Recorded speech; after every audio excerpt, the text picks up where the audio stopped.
열왕기하 14장 17절에서 29절까지 우리 한 목소리로 함께 봉독합니다. 이스라엘의 왕 여호아스의 아들 요아스가 죽은 후에도 유다의 왕 요아스의 아들 아마샤가 15년간을 생존하였더라. 아마샤의 남은 행적은 유다 왕 역대 지략에 기록되지 아니하였느냐. 예루살렘에서 무리가 그를 반역한 고로 그가 라기스로 도망하였더니 반역한 무리가 사람을 라기스로 따라보내 그를 거기서 죽이게 하고 그의 시체를 말에 실어다가 예루살렘에서 그의 조상들과 함께 다윗성에 장사하니라.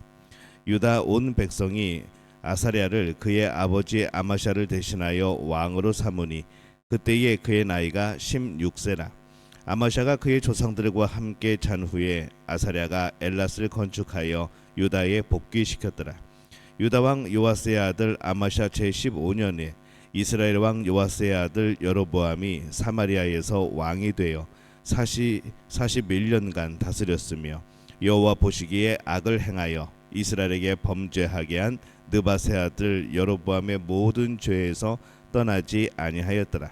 이스라엘의 하나님 여호와께서 그의 종 가드 헤멜 아비떼의 아들 선지자 요나를 통하여 하신 말씀과 같이 여로보암이 이스라엘 성도를 회복하되 하맛 어귀에서부터 아라바 바다까지 일을 하였으니 이는 여호와께서 이스라엘의 고난이 심하여 메인 자도 없고 노인 자도 없고 이스라엘을 도울 자도 없음을 보셨고 여호와께서 또 이스라엘의 이름을 천하에서 없이 하겠다고도 아니하셨으므로 요아스의 아들 여로보암의 손으로 구원하심이었더라. 여로보암의 남은 사적과 모든 행한 일과 싸운 업적과 다메섹을 회복한 일과 이전에 유다에 속하였던 하맛을 이스라엘에게 돌린 일은 이스라엘 왕 역대 지략에 기록되지 아니하였느냐. 여로보암이 그의 조상 이스라엘 왕들과 함께 자고 그의 아들 스가랴가 대신하여 왕이 되니라. 아멘. 할렐루야. 하나님의 은혜가 오늘 새벽에 하루의 첫 시간을 주 앞에 드리는 우리 믿음의 가족들에게 함께 하시기를 예수님의 이름으로 축원합니다. 오늘 말씀은 유다의 아마샤 왕과 또 북이스라엘의 여로보암 2세에 대한 그런 말씀을 담고 있습니다. 이 아마샤의 인생에는 많은 실패가 보입니다. 북이스라엘과의 전쟁에서 처참하게 패배하였습니다. 외적으로는 이 아마샤보다 더 비참한 왕이 없다고 말할 수 있을 정도로 그렇게 아주 안 좋은 상황에 처했던 인생이 이제 아마샤 왕이었죠. 오늘 말씀의 19절에 보면은 예루살렘에서 무리가 그를 반역한 고로 그가 라기스로 도망하였더니 반역한 무리가 사람을 라기스로 따라보내 그를 거기서 죽이게 하고 이렇게 되어 있습니다. 이 아마샤는 신하들에 의해서 죽임을 당합니다. 많은 실패와 아픔이 가득한 인생을 살았고 또 이 마지막 모습까지도 처절을 한 거죠. 아마샤가 많은 실패와 슬픔을 당하였지만 그래도 한 가지 위안을 삼자고 한다면은 어제 말씀에서 그는 그래도 하나님 보시기에 정직히 행하였다는 평가를 받았다는 겁니다. 그의 아버지 요아스는 제사장 여호야다의 도움을 받아서 많은 일들을 하였죠. 그러나 이 아마샤는 자신의 믿음으로 그렇게 행동을 합니다. 그러면은 그의 인생이 그렇게 부정적이지만은 않다고 그렇게 할 수 있습니다. 그가 경험한 많은 실패, 슬픔은 그에게 있어서 긍정적인 역할이었다라고 생각할 수 있는 것이죠. 사실 우리가 살아가면서 아무 일도 겪지 아니하면은 아무 발전이 없을 겁니다. 가장 안 좋은 것이 아무 근심 없는 것이죠. 비록 실패하였어도 그것을 통해 깨달음이 있고 그것 때문에 하나님을 더욱더 의지하고 나가게 되었다면은 그 실패는 결코 부정적인 것이 되지 않고 우리에게 있어서 또 선한 하나님의 길이 되어지기도 합니다. 그러기에 우리는 슬픔을 당하고 우리의 허물이 드러날 때에 그것 때문에 넘어지기보다는 그것 때문에 더욱더 하나님께 나아갈 수 있는 그런 마음을 가지는 그런 복된 분들이 되어주시기를 축복합니다. 자신의 죄를 깨닫지 못하고 감추어진 우아한 인생보다는 자신의 죄가 드러나서 실패하고 깨지면서 그런 인생의 모습이 오히려 우리에게는 더 복된 것이죠. 우아함으로 감추어진 죄는 결코 극복할 방법이 없지만은 그것이 드러나고 아프고 부끄러움을 당하고 그러면 그 죄를 극복할 수 있는 그런 기회가 또 열리게 되어집니다. 우리 안에는 많은 죄가 있을 수 있습니다. 그 죄를 우아함 속에 감추고 있지 말아야 합니다. 우리 안에 있는 이 수많은 죄가 하나님 앞에 드러나는 것이 아프고 힘들 겁니다. 그러나 그것이 우리가 정말 치유받는 훨씬 더 좋은 인생이 되어지는 그러한 길이 되는 것이죠. 이 북이스라엘을 가장 번창하게 한 왕이 있다면 여로보암 2세라고 할 수가 있습니다. 이 여로보암 왕 때에 이전에 솔로몬 때의 영토를 남쪽 유다가 점령한 지역을 제외하고는 북쪽으로는 대부분의 지역을 회복을 합니다.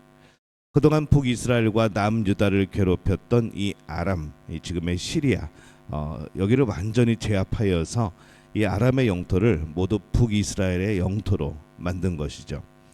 그러나 그가 그렇게 영토를 확장하였다고 해서 그가 정말 잘 살았는가 말할 수 있는 것은 결코 아닙니다. 26절과 27절 말씀에 보면은 이는 여호와께서 이스라엘의 고난이 심하여 매인 자도 없고 노인 자도 없고 이스라엘을 도울 자도 없음을 보셨고 여호와께서 또 이스라엘의 이름을 천하에서 없이 하겠다고도 아니하셨으므로 요아스의 아들 여로보암의 손으로 구원하심이었더라. 이렇게 기록을 합니다. 여로보암 때에 가장 강한 군사력을 가지고 있었고 또 그렇게 많은 땅들을 회복하고 점령할 수 있었던 것은 하나님의 긍휼하심 때문이었다는 거죠. 그때 하나님께서는 이스라엘을 긍휼히 여기십니다. 그래서 여로보암이 이 군사적인 성공, 그가 왕으로서의 성공을 거두게 하신 겁니다. 여로보암이 강했던 것이 아니라 하나님께서 긍휼히 여기셔서 그들을 도와주신 것이죠. 여로보암 때문이 아니라 이스라엘을 향한 하나님의 언약 그리고 하나님의 긍휼하심 때문에 이 모든 회복들이 이루어지게 된 겁니다. 한 사람이 성공하는 것은 그 사람과만 관련된 것이 아니라 그 주변에 많은 것들이 함께 관련되어 있습니다. 그래서 그 사람은 악하여도 주변의 일들을 위하여서 하나님께서 그 악한 자에게도 또 형통한 일들을 허락하시기도 하는 것이죠. 그러나 그것이 정말 성공인가 보면은 오늘 24절의 말씀에 보면은 여호와 보시기에 악을 행하여 이스라엘에게 범죄하게 한 느밧의 아들 여로보암의 모든 죄에서 떠나지 아니하였더라. 이렇게 기록을 합니다. 이 여로보암은 하나님 보시기에 악을 행하는 사람이었습니다. 그는 허무한 일에는 정말 이 세상에서 끝나버릴 일에는 너무 힘을 다하여 살았고 많은 것을 이뤘지만은 정말 하나님이 그를 왕으로 세우시고 정말 그에게 바라고 원하던 그런 일들은 정말 무관심했던 것이죠. 결국 아무것도 이룬 것이 없는 삶이 됩니다. 악을 행하면서도 악인 줄 모릅니다. 그렇다면 그의 삶은 어떻게 평가를 받아야 되는가?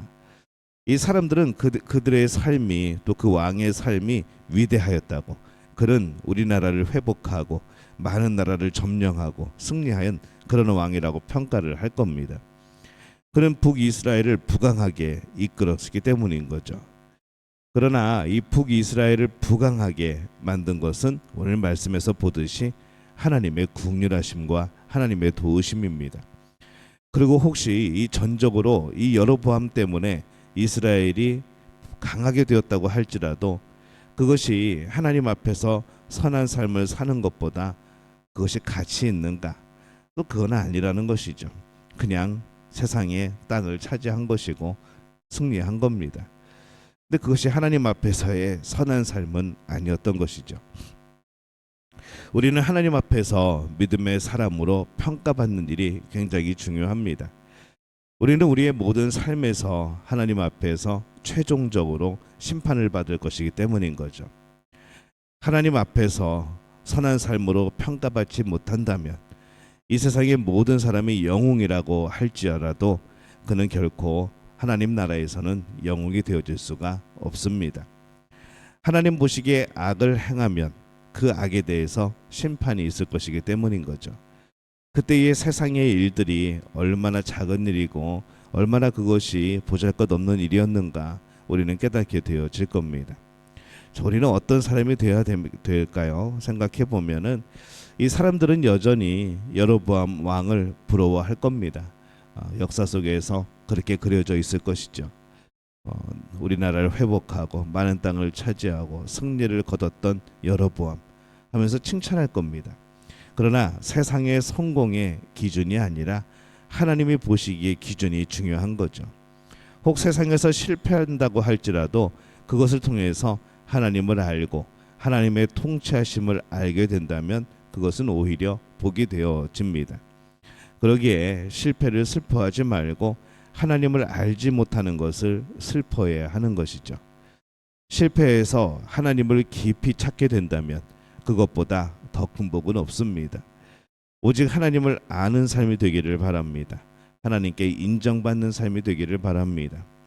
늘 이 열왕기 하에서 늘 이어지는, 또 열왕기 상에서 이어지고 또 역대 상하에서 이어지는 이 왕들의 모습, 그것을 보면서 과연 그들이 어떤 길을 걸어가고 있는가, 정말 하나님 보시기에 선한 길로 그들이 걸어갔는가, 아니면은 하나님이 기뻐하시지 않는 길로 걸어갔는가. 개인의 성공과 실패가 문제가 아닌 하나님이 인정하시는 그런 길을 걸어갔는가, 그것으로 이 왕들이 평가되고 있음을 오늘 우리가 잘 기억을 해야 합니다. 그리고 우리도 이 땅을 살아가면서 하나님을 더 알아가는 삶, 하나님께서 인정하시는 삶, 그 삶을 살기 위하여서 늘 깨어있고 늘 열심히 달려갈 수 있는 우리의 삶이 되어지기를 예수님의 이름으로 축원합니다. 기도하겠습니다. 하나님, 은혜와 사랑에 감사를 드립니다. 무엇보다도 이 세상의 기준이 아닌 하나님 보시기에 선한 삶을 살아가게 도와주옵소서. 하나님께서 함께 하시고 날마다 우리를 깨우쳐 주시어서 우리의 발걸음과 그 방향이 날마다 하나님이 기뻐하시고 하나님께서 이끌어 가시는 그 길에 순종하는 그런 발걸음이 되어지게 역사하여 주시옵소서. 예수님의 이름으로 기도합니다. 아멘.